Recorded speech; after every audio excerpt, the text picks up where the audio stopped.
Battling with the barriers of disability in an hour with sheer determination and true grit, and BBC Two's Going Beyond Boundaries. First though, lenses are trained on the royal family. Please look at the camera. I can't see the little boy just behind the Queen. That's lovely. Okay, fine. Stay still.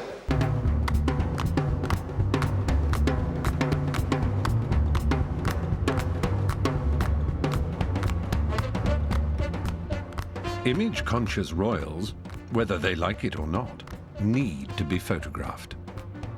And sometimes they like it, and sometimes they really absolutely don't. Out. Out. O-U-T, out. To photograph the most photographed family in the world, the photographer needs connections, patience, and nerves of steel. Or a long lens, a bloody nerve, and a bush.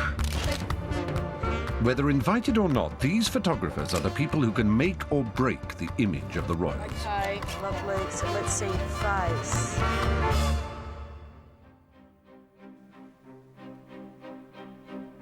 The royal family are the most reproduced family in the world. Being constantly photographed comes with the job, but it's more than a frivolous vanity. Photography is essential to royalty. It has replaced painting as the medium they use to communicate with their public, maintain status, and ensure their survival. I think photography is incredibly important for the royal family because in the upper echelons they don't say much. So really for, you know, the great unwashed that we are, it's our only way of really sort of getting to see them and getting to know what they're up to. Most years we're allowed merely a peep into the Queen's life.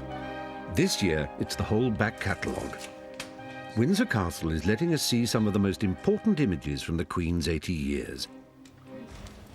I think the history of royal photography over the last 50 years is all about keeping the balance between the imagery that you can control and the stuff that you can't. So that a big part of the job is not commissioning photographs, but making sure the wrong photographs don't happen.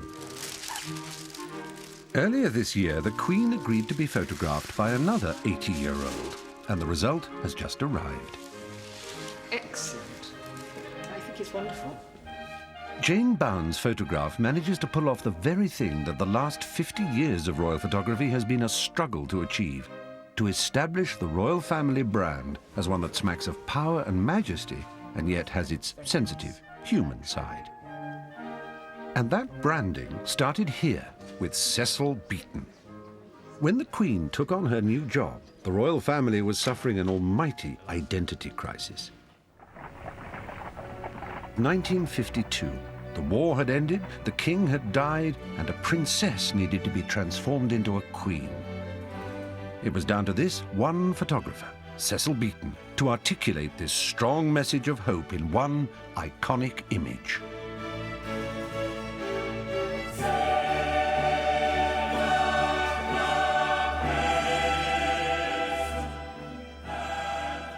Beaton, with his intense sense of the history of the country, was the ideal person for the coronation. He understood what it was about, totally. And he understood the significance of all those crowns, all that ermine, all that velvet, all that embroidery, all that splendor. And he was able to put it together in such a way. I think it just gave the country an enormous lift after the grey years of the war. Suddenly, this sunburst of spectacle, of hope, of the fact that Britain still had a future.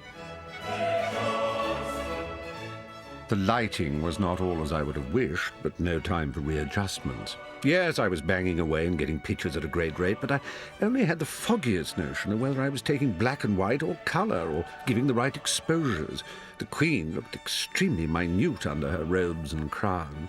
Yes, in reply to my question, the crown does get rather heavy.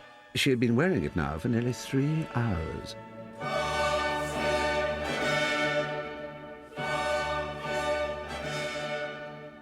He produced these definitive images of the royal family, and above all, I think that single image of the Queen sitting in profile, and always the way he got light to shimmer on people, on jewels, on clothes, everything.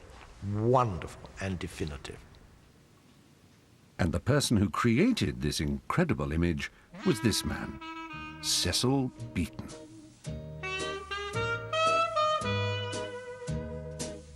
Yes, it was this man who had been entrusted with the biggest photography commission of the century. Even he wasn't too sure why they asked him. I wish I knew. Beaton was a multi-talented artist. He had charmed his way through Theatreland and Hollywood, designing sets and photographing stars. Not your typical royal toady, he got the coronation gig because 13 years earlier he had rescued the royal family from the biggest crisis of the 20th century. This is Windsor Castle, His Royal Highness Prince Edward. A few hours ago, I discharged my last duty as King and Emperor. And now that I have been succeeded by my brother, the Duke of York, my first words must be to declare my allegiance to him. In 1936, the family found themselves in a spot of bother that threatened their very existence.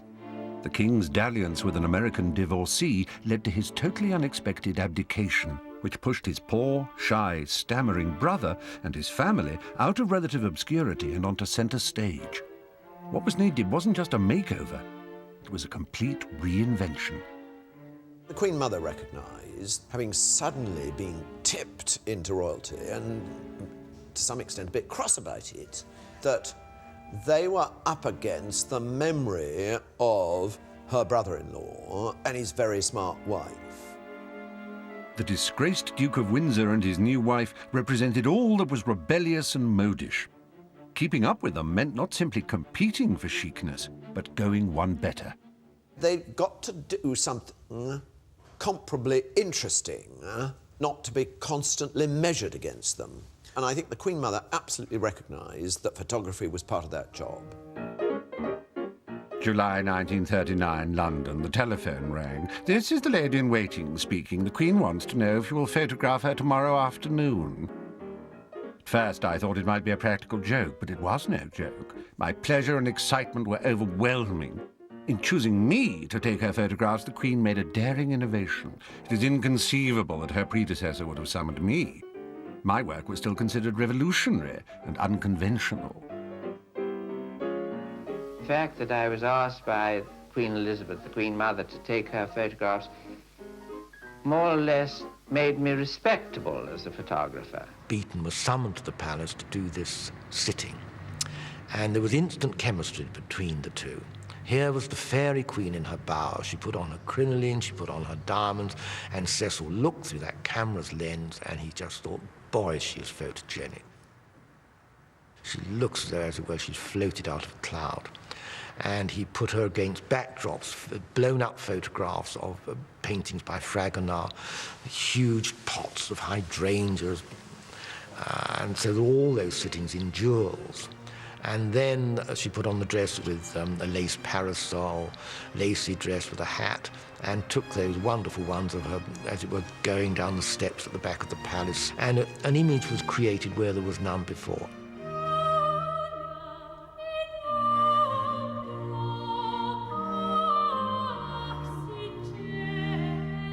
It's a magical picture. I mean, I think that's one of his best pictures of all the royal family.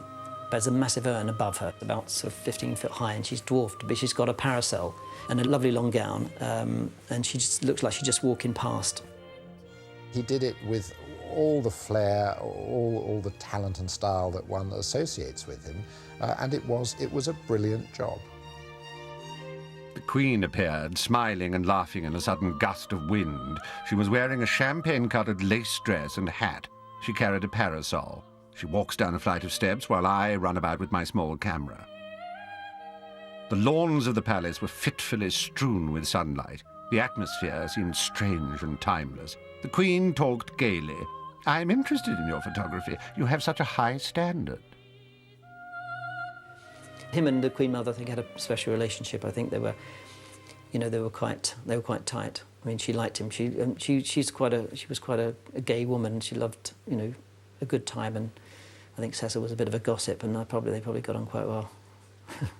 Beaton's relationship with the royal family became a relationship of marketing celebrity. Beaton was a huge, huge force for my work. I guess I really admired that elegance that he managed to capture, and the world really of elegance that he lived in. I liked his photos because they were kind of theatrical. You know, he really, you know, with the painted backgrounds, you know, they're very creative. He always got some sort of magic, and it was so easy. He made it look so easy. That's why we all thought we could do it, you see. We all thought we could be great photographers. That's why I loved him. That's why I thought he was a great photographer.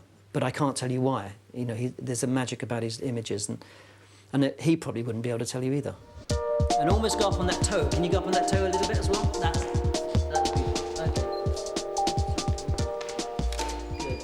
Unlike today's royal snappers, Beaton arguably had it easy. He was modelling royalty in a time when fantasy flounciness was in. Good. So you've done this before. For me, the difference is between 1950, say, and the year 2000. It's just not as glamorous. I have to photograph the Queen today in twin set and pearls. When he was photographing the Queen, they're like photographed like painting. They had that kind of luxury. It's to do with the clothes. It's to do with that. There's not the magic and the romance is gone. A large part of photographing celebrities comes down to how well you schmooze the client. Having an in counts. Beaton was probably the best royal photographer because he had incredible access to the royal family, and also he was given so much time, you know, and he was their friend, and it was a little bit more personal. And I think personal photographs of people, when people give you time, that's when you get good images. Beaton may have been in, but he certainly wasn't one of the family. One picture that stands out as an insider's privileged view was taken by a genuinely royal photographer. There's a photograph that I took of the Queen in an unguarded moment, and it was in a way surprising that she passed it for publication, where I think she's got a camera in her hand and she's on the bridge, and I'm at that particular point being ducked as we go over the equator during the King Neptune ceremony. And as I came up for the third time, and I had an underwater, I always carry with me a camera that I can use in any circumstances, so it was a sort of underwater housing, and I came up for the third time and saw her screaming with laughter and just took a snap. He managed to catch a smile, more than a smile, a laugh, which is so spontaneous, so playful. It's an absolutely delightful and engaging photograph. Before he died last year, Lord Lichfield spoke candidly about his experience of operating as an insider in the royal family and as a photographer in his own right. The picture of the Queen on the Britannia was an interesting shot because I was unaware of the traditions that went with those mega trips that they used to do. And in fact, what most people don't realise, when the Britannia was at full steam, there was in fact a escort ship in front of them, a destroyer or whatever it was, and there was a supply ship behind them. And by tradition, at 11 o'clock every morning, the sailors would then raise their hats and do 3 cheers to the Queen. And it was only when I took the photograph from above her that I looked down and saw that she was actually wearing her bedroom slippers, which had a nice little touch of informality to it. That's, of course, how you get good shots. I mean, that's what I grew up doing, which is taking photographs for newspapers and magazines rather than set up shots in the studio. So I think if one ever loses that, one loses photography, because photography is the ability to be able to capture moments. Some of his best moments were captured on a short visit to his cousin's country pile in Scotland. I was continuing on for those days that I did at sea on the Britannia, and they said, would I go off and just do 2 days at Balmoral? And everything happened perfectly. I had no assistant, 1 camera, a couple of lenses, and it just worked for me because they just happened to be fishing or going out for walks or riding or whatever, or Highland dancing in the evening, and every single one, it was one of those magic days where everything worked. They were wonderful pictures that obviously he could get that nobody else could get. So, you know, he was in that wonderful position to be able to do that, and you know, we don't begrudge him that, because if he didn't get it, they wouldn't have been taken. So, you know, we're all grateful for that, and they were wonderful pictures.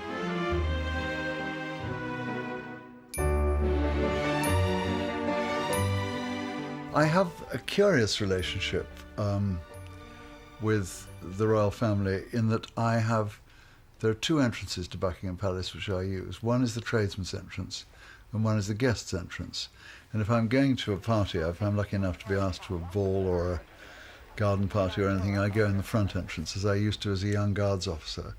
But if I'm actually working as a photographer, I go in the back entrance, and I very much have my tradesman's hat on. It's quite a different thing, and I do indeed behave differently, I think.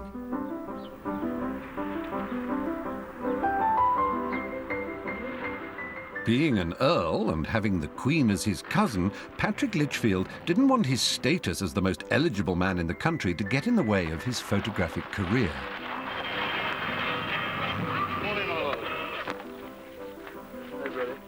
He worked hard as an ordinary photographer for 10 years before he turned his camera on the Rellies. I think with Lord Lichfield, it made a great difference. He still had to go through the form. He still had to seek approval for whatever he wanted to do. He couldn't sort of wander in and just take snaps all over the place, or wander up to the Queen and say, you know, will you stand over there, please? I want to take your picture. No, it was very, very formal. But he certainly had a slight advantage in being a member of the family in that way. I think that the people who are buying my work are really mainly concerned in getting a good picture. At least that's what I like to tell myself. I can't really believe that people want me to take pictures because I'm a lord, because you don't see that in the picture.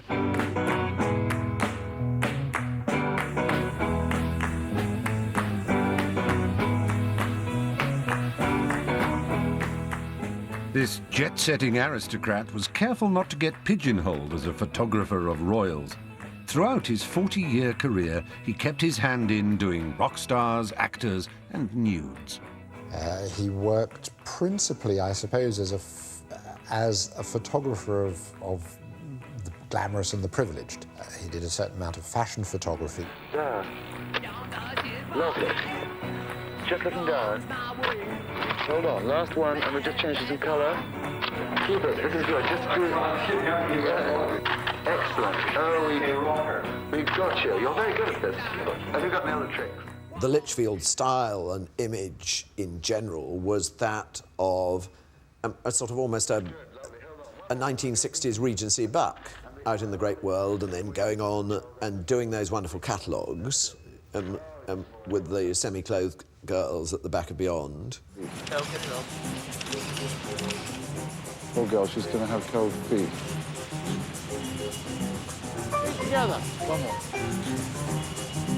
It's not, of course, a style that you can transfer readily to royal portraiture.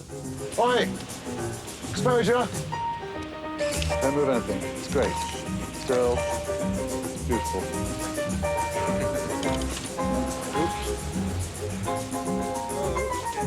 It was rather a restriction on Patrick Lichfield, I think, doing royal portraiture. I mean, I'm sure he managed it very well, but he couldn't bring the whole of himself to it. In 1981, Patrick added wedding photographer to his CV. He was asked by his second cousin to knock off a few snaps on his wedding day. When I was the official photographer at the royal wedding, I didn't reckon on the fact that there were two guys from the Press Association and Associated Press either side of me shooting everything that I shot. So I was getting a bit pissed off because we were only allowed to do one roll on each setup. And I was realizing they were getting every shot that I got. So when we had the final group, I made a click with my tongue, which I think was meant to sound like a Hasselblad going off. So they thought I'd taken one more picture than I had. So when I got to the end, I said, "Gentlemen, have you finished?" And they said, "Yes." And I said to the group, "OK, that's it, it's a wrap." And they all collapsed, and I have one more frame. Bang. They've never spoken to me since. I mean, they have, but the photographers didn't. And that was me walking away afterwards. My favourite picture from that wedding is the one on the stairs of the little child with Princess Diana going over and just putting her hand onto her. That was Winston Churchill's granddaughter, who was called Clementine Hambro, and she'd just had a completely exhausting day. She came into Buckingham Palace and she started to just, I think, break up a little, and Diana, as was characteristic, as we discovered later with children, just went straight over to her. And I just had a little point-and-shoot camera in my pocket, you know, I always do.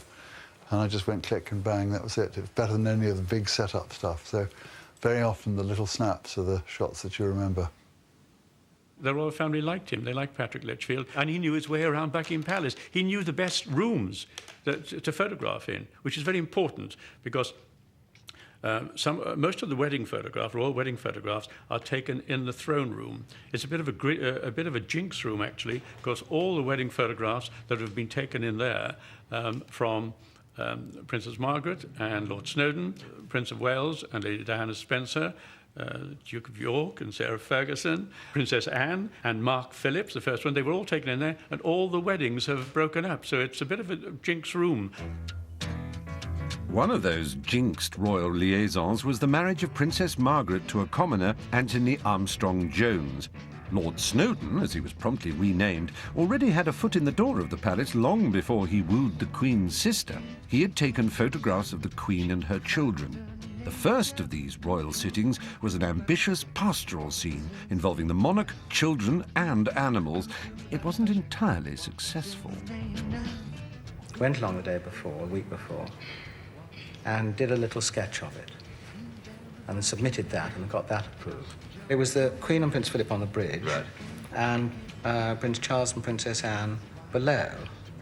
But the picture is rather different because they're not fishing. I didn't think there were any fish there, so I went out and I bought some fish. And then Mrs. Peabody, who looked after me in Pimlico, thought I needed building up on the morning. So she cooked the 2 fish. That's why they're reading a book. It was my breakfast.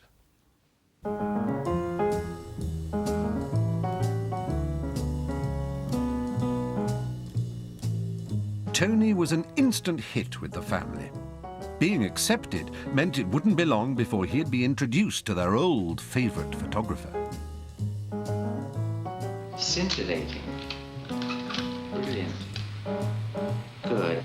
Beaton was commissioned to photograph the royals on numerous occasions. One of the most interesting and perhaps testing for him was his involvement in photographing the wedding of Princess Margaret and a rival photographer, Anthony Armstrong-Jones. If we peep into his diaries, we can see the extent to which he was rather nervous and uncomfortable at the idea of contributing to the status of this character who might ultimately usurp him. I had a wonderful account of someone who was in the house at Redditch when Cecil was rung and told that Tony Armstrong-Jones was to be married to Princess Margaret. The phone receiver went down, and the look on Beaton's face, his lips would fray out like that.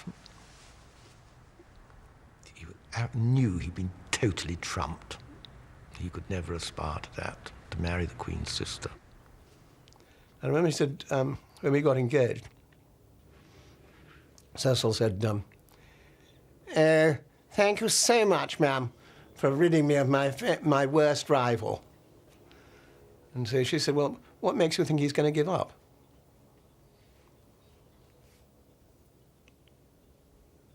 Silly old Queen. Good. You can talk to me if you like. Plums? Nowadays one says lesbian, doesn't one? Beaton loved the family, but he couldn't keep his mischievous thoughts about them to himself. He published considerable and catty details of his encounters in his diaries. Lesbian. Good. And again. Lesbian?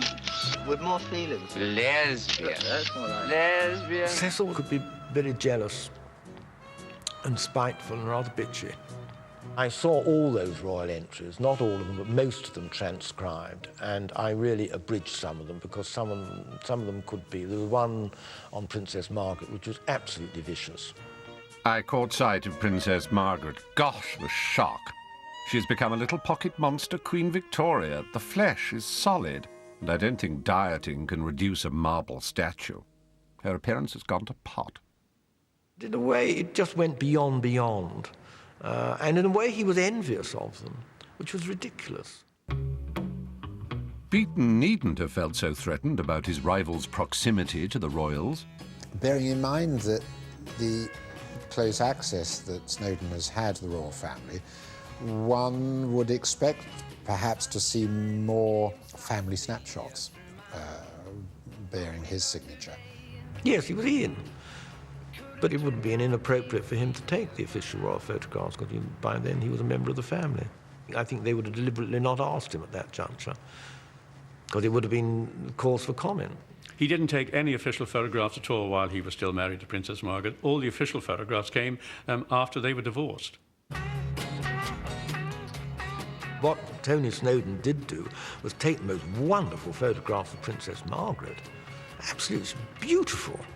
She was beautiful when she was young. Absolutely wonderful pictures, just stunning. I think they are some of the terrific royal pictures. Wonderful. Lord Snowdon was one of the most talked-about men in Britain during his marriage to the volatile sister of the Queen. Unfortunately, it wasn't his photography that was being gossiped about, which was a bit of a shame, considering he was busily producing the goods in portraiture and documentary reportage. The best of his photographs are photographs where he steps back. He didn't want to have a style. He didn't want to impose himself on his subjects.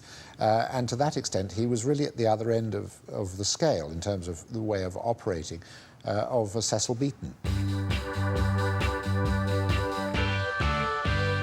The ideal Snowdon picture, I think, is the one where the photographer, where Snowdon steps back and lets the subject just be briefly in that crucial moment before the camera. One of the royal photographs that comes close to his documentary work is the almost accidental snap he took of his ex-niece-in-law. I got her to wet her hair because it just needed to be looser. And that was it. She rather liked it, I think. But it's just a Polaroid.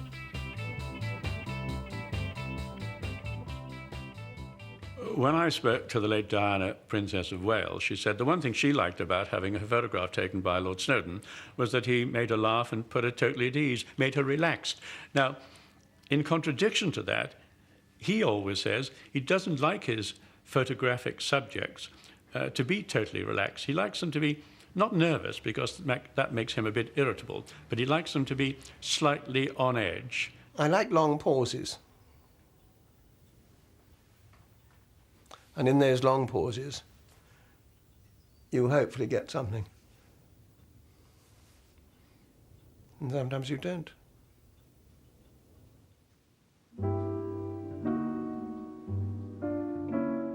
Lord Snowdon described his methodology as not putting people at their ease, not telling them what he was going to do, not being comforting and ultra nice and playing lovely music and all that stuff. And the idea was to create some sort of tension, out of which hopefully would come a revelation, a surprise. But when you look at those photographs, it doesn't seem to have worked.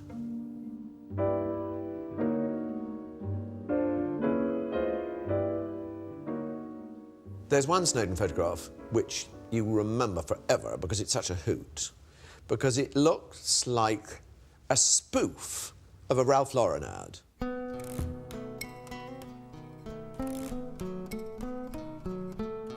The thing you're rather diverted by is Princess Diana's lovely long limbs, but it's stiff, it doesn't quite work, but it looks a bit fraudulent in itself, because you've got all the apparatus of the sort of picnicky thing that wouldn't really happen, that you don't associate with British royalty.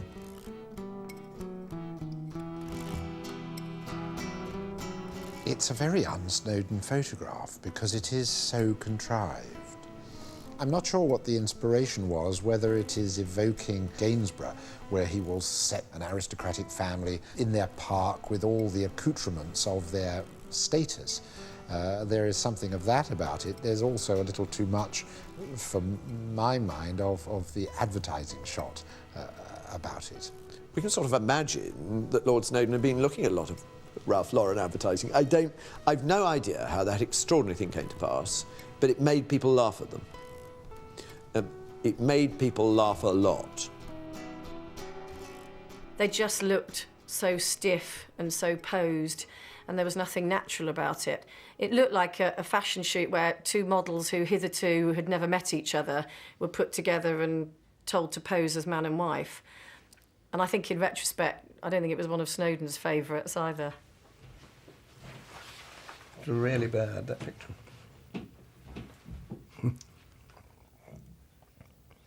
It was all the ridiculous things about it, like the picnic basket I got from Harrods, I think. The plate is one that I'd made with Prince of Wales feathers on it. Then the Princess of Wales in riding breeches. She'd never worn riding breeches in her life. She very sweetly drove the whole way to London to get them.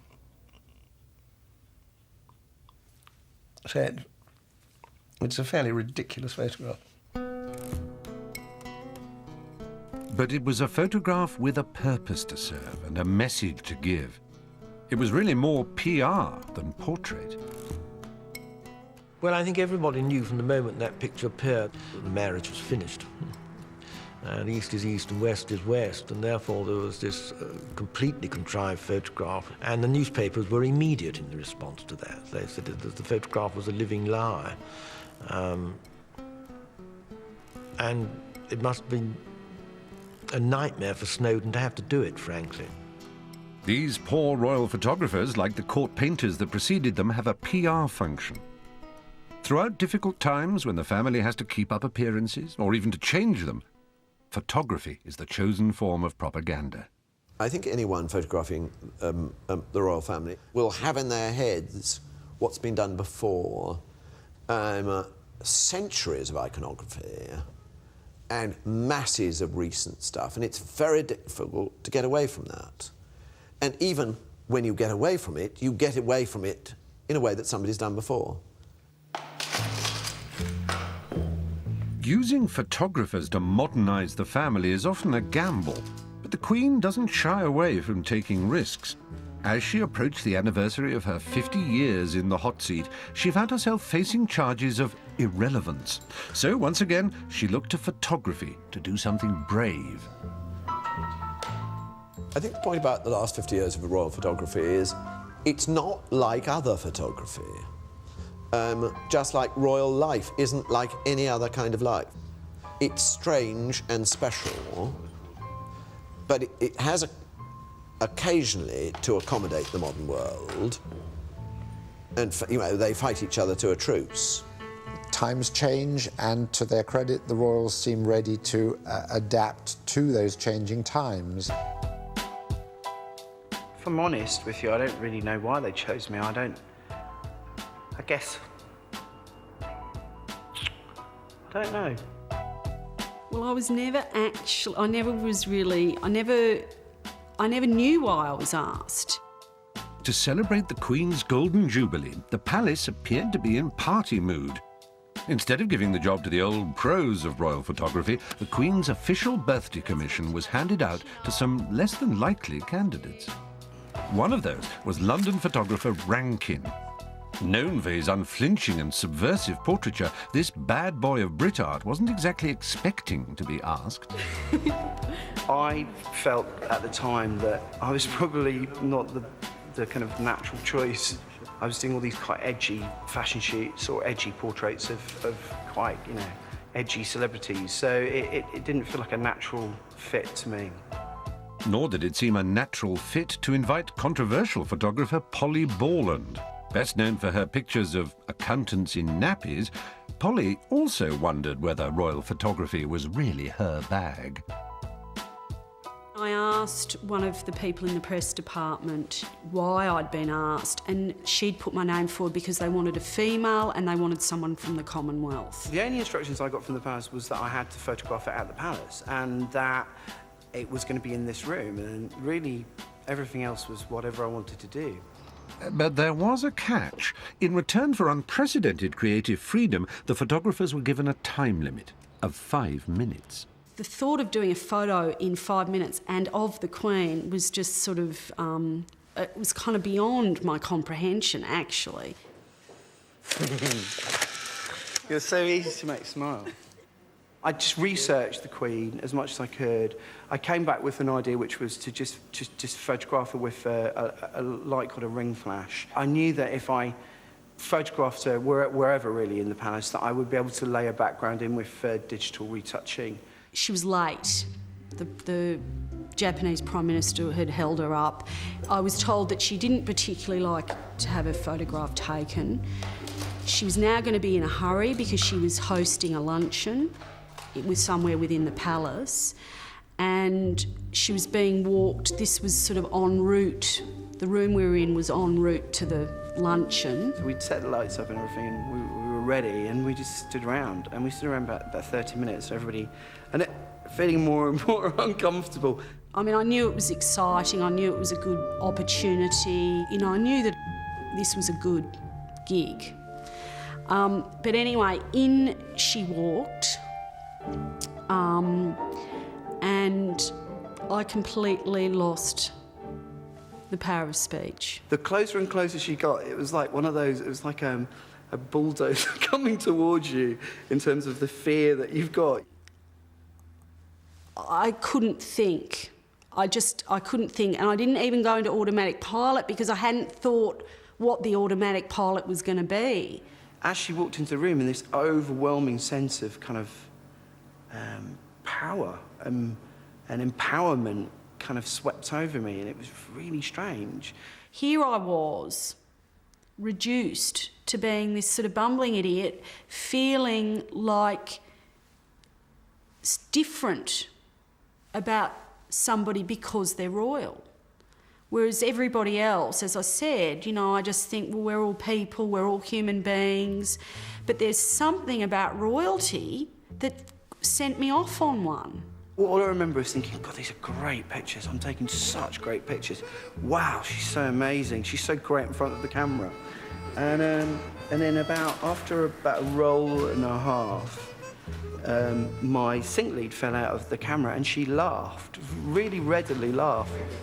And at that point, I thought, that's the photograph I've got to get. And in my head, I was kind of going, get the sync back in, get the sync back in. Put the sync in, you've got to put the sync in. And I didn't get it in on time, and then her face went kind of blank again. So I just made a fool of myself until she smiled. And then she smiled, and later when I looked at the contact sheets, there's like a half smile, a full smile, and a half smile, and then no smile. And those 3 images, out of all the shots I did, which must have been about 90 shots, were the only good ones, really. They were the ones that I was supposed to take, I guess. So I got it. I wanted to kind of make it about surface, because you're never going to get the Queen, because no one gets the Queen. And from all my research, I realised that she doesn't really give much away. So I wanted my image to be about surface, to be about kind of the glossiness, to be beautiful. There's a curious kind of echo of Sex Pistols photographs of the Queen against the Union Jack. There's a layer of humour there, and I would like to think that the royals are aware of it and approve of it. The thing that struck me when she walked in the door, was how glamorous and beautiful she was, and I think she looks human. Actually, interestingly enough, I'd like to think that I got a bit of that in the photo.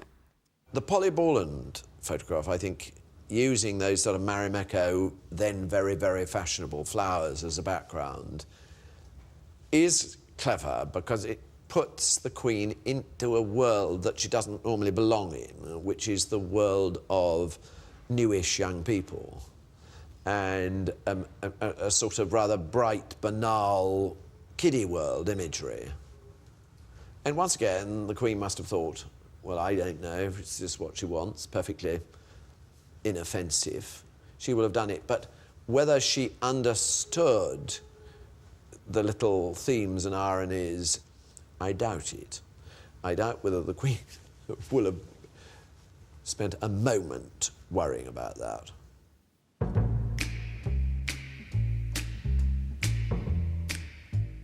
When a request to create a state-of-the-art photograph using revolutionary light technology landed in her in-tray, the Queen's rubbery arm was twisted once again.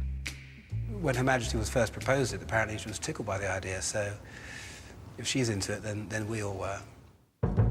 Holographic artist Chris Levine is best known for his laser displays that illuminate Massive Attack concerts and the windows of Cartier and Selfridges.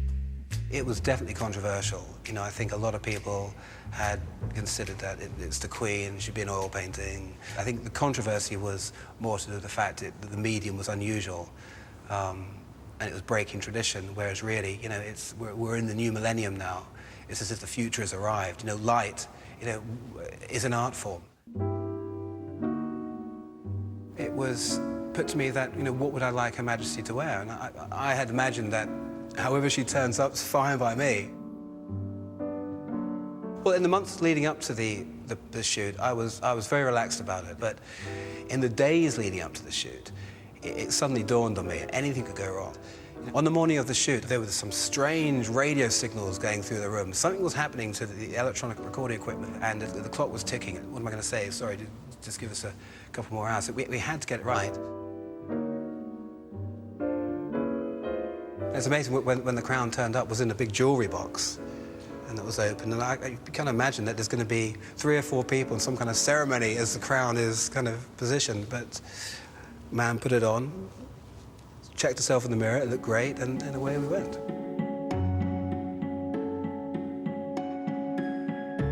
Miraculously, the signals cleared and the system was working perfectly.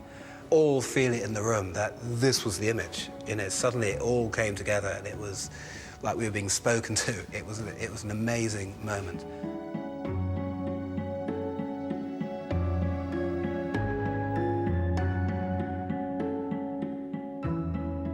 It was an amazing experience, and you know, I'm so close to it that it's sometimes I have to kind of pinch myself that it actually happened. But certainly it's a great one for the children and grandchildren.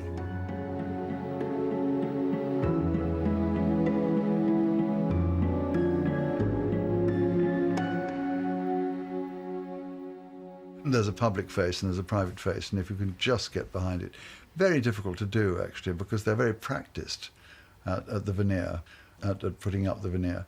But if you're not aggressive and you do have a sympathetic way of working, I think that quite often you can get a bit more than they expect to give you. They are on the whole as professional as any actor or actress because they know exactly how far they'll go, and providing you're not trying to push them further than that. And I think that if you can explain, as I try to do with everybody I photograph, that they've got to come halfway to me and I'm going to go halfway to them, and those two halves will make a whole, then we seem normally to get it right. But when you've got 62 royals and 10 minutes to get the shot, the odds on getting it right are heavily stacked against you. Easily the most disastrous event was at a very, very important wedding, the King and Queen of Greece's son, Prince Pavlos, was getting married to an American heiress at Hampton Court. And they got hold of me and said, look, you've photographed all these people before, you know what they all look like. There are going to be 62 people in the group. There's just one thing to be careful of, which is that there's one woman you've never photographed before who's called Princess Catherine of Greece, and she doesn't like weddings, she doesn't like photographers, and she hates being photographed. So you'll find her rather difficult, except there is one thing, she's easy to recognize because she'll be the only person in a wheelchair. When everybody came in, I put them all in the right place. I was tweaking a bridesmaid's dress on the floor when the Queen of Greece, in a hoarse voice, whispered at me, "Patrick." And I said, "Yes, ma'am." And she said, "Who's the woman in the wheelchair?" And I said, "Princess Catherine of Greece, ma'am." And she said, "I'm the Queen of Greece." I said, "So you are, you should know, yes." So I said, "What shall I do with her?" And she said, "Get rid of her." So I went over to this dear old thing in the wheelchair and I grabbed over the handles, and she looked up at me and she said, "Who are all these people?" So I thought, this is too good to be true. So I turned her around and gave her a shove down the corridor, and at that exact moment, around the corner came another wheelchair. And this was obviously the real Princess Catherine of Greece. Here we go. 2 or 3 more. Children, I can't see the little boy just behind the Queen. That's lovely. Okay, fine. Stay still. Wonderful. Straight to camera. Everybody, now.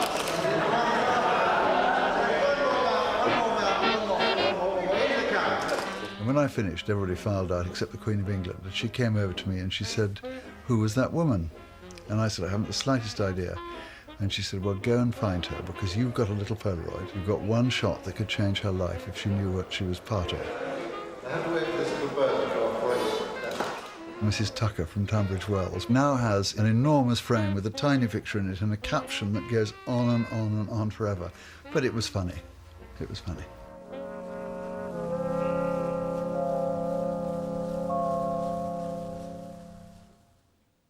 Oh, that's lovely.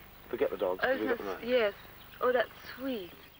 I think royal photography is difficult for photographers if they want to do fresh things, because with most royal persons, they think, we know we have to do this, we know what the rules are, these photographer Johnnies have to come into our lives, but for God's sake, get it over quickly.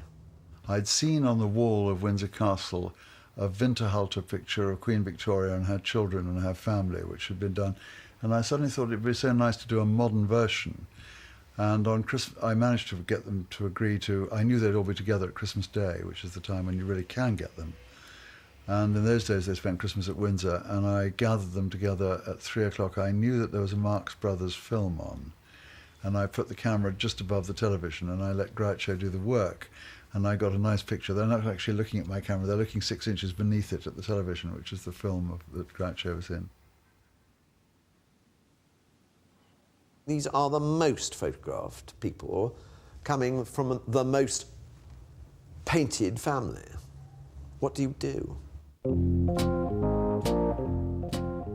What you do if you're an unofficial royal photographer is lurk around in bushes until the royals do something they regret. And if you're the royal, you watch the bushes. There are photographers who have made their reputation and built their careers on taking the photographs that the royal family don't want taken, the truly intrusive pictures. There used to be one called Ray Belisario, and he used to hide in a bush at Royal Lodge or something and try and take sneaky pictures when Princess Margaret was water skiing and things like that. He was a thorn in royal sides, and he was this great man. I was intrigued by the man. The first I saw him was I was going through the woods near Balmoral one day, me being sneaky in a very sort of 20-year-old sneaky thing, and a lens came lowered down out of the trees on the end of a piece of string. And I looked up, there's this little man saying, "Grab a hold of that, son," and it was Ray Belisario. Well, Bebop-a-Lula, she's my baby. Bebop-a-Lula, I don't mean my baby. Bebop-a-Lula, she's my The Peeping Tom the Royals dread, the royal pain, this bloody man Belisario. Just a few of the headlines photographer Ray Belisario captured in the 60s and early 70s with his more than candid shots of the royal family. Over the years, his long lenses have caught the royal family in awkward moments and in private moments, too private, we think, to publicise. Ray Belisario started his career as an official royal photographer. But in 1961, he slipped up and got on the wrong side of a palace press officer. My crime was, in effect, not to have approached the palace for my accreditation. I was naive, I was green at that time, unaware that this was the way it should be done. And the result was that I went from an accepted, an approved, official royal photographer to one who became a very disapproved one who became blacklisted. When the royal curtain of disapproval descends, it's with chilling finality, and you really, you're not told you've done wrong, you just don't get asked back again straight away. That's the way it is. Once blacklisted, Ray still needed to earn a living, so he carried on doing the only job he knew. It's just that now he had to be a bit more cunning to get his royal scoops. I was being hounded by the local constabulary in Windsor. I would always have a little posse of police near or exactly around me. Belisario had to be clever. He would even use his family as a cover to help him blend in. My son was perched on top of a camera in the pushchair, and the police were hanging around, and they saw that I didn't appear to be taking any photographs, and so they went away for long enough for me to just bend down, and as if I was attending to my son, I was busy taking photographs, of course, and got my pictures that way. Posing as a family man, Belisario managed to snatch some saucy shots of Princess Margaret in her bathers and become the first photographer to be ticked off by the Press Council. The motivation was money. One of the most lucrative cases of treading on royal toes happened when Belisario went in pursuit of Princess Anne. She used to say to me quite often, "Oh, you're here again. You must have thousands of photographs of me." And I would say, "Yes, you're right. On a horse, off a horse, with every possible, feasible angle, but one remains, and that is of her falling off the horse." She said, "You'll never get a photograph of me falling off." And I said, "Well, just maybe I won't, and just maybe I will." And so I would follow her from Gymkhana to Gymkhana. Eventually, I did get that photograph, an absolutely superb photograph. Even though I say it myself, of her striking the ground, wincing in every way. I'd got the photograph that I wanted. Technically, it's good. Journalistically, it's very good. And financially, it was very good, too. Can I ask you how much money you made out of the royal family photographs of them? You can ask me. I wouldn't answer you, but only because I regard it as my own personal business. Rumour has it that you once made as much as £7,000 for one picture. Yes. Tens of thousands.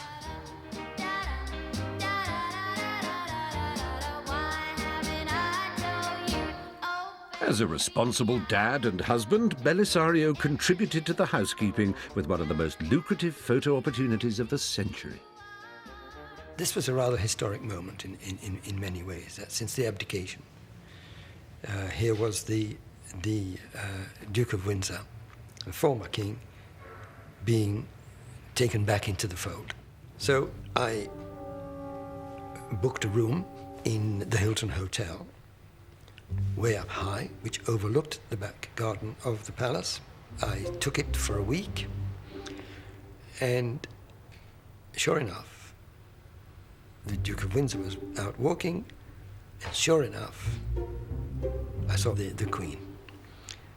They joined, and they were walking around together, and this was their first known contact since the abdication.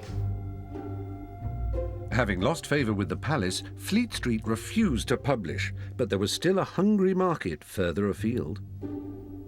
My picture was very, very popular abroad. It published over many double-page spreads in Paris Match and other such magazines throughout the world, but not in Britain. The click of Belisario's shutter can trigger off collisions. Sometimes it's just the paintwork that gets damaged. Sometimes it's a collision with the majesty of the law. Belisario came to blows with the royals quite literally on one occasion and ended up facing the family in court. Mr. Belisario told the court that he was a freelance photographer who made a living following members of the royal family about and selling their pictures to magazines. On the day of the alleged offence, he said he'd been photographing Lord Snowdon, Princess Margaret and their two children as they toured the village fete. According to Lord Snowdon, Mr. Belisario's activities had spoiled the day. Rather foolishly, he drove his car into mine. When Lord Snowdon got back into the royal car, it was to reverse fast, 60 feet back down the road to ram Mr. Bellisario's car where it was parked. It resulted in me taking him to court because the police said they weren't going to take him to court. They weren't going to summons him. Lord Snowdon denied this. Would any father with his wife and children in the car, he said, behave as Mr. Bellisario said I behaved? To get away from him, I backed into a lay-by. If I hit his car, that's one of the best things I've ever done. This was unheard of, a disgraced photographer prosecuting his royal target. The court gave Lord Snowdon a slap on the wrists and a fine, not a major blow to his lordship, but it did set a new precedent for the royals' relationship with the press. Actually, the reason for that was to show that this is the degree that I would go to, if necessary, if I really had to. Bellisario's scrapes have earned him a place in history as, some would say, the first ever paparazzo. Well, I don't like the expression paparazzi or any involvement with that. I was the kind of pioneer of candid photographs of the royals, I suppose.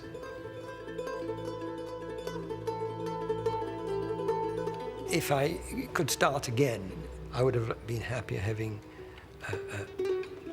a more peaceful life, being able to go home at night, and frankly not laying there in bed thinking, how much have I upset someone?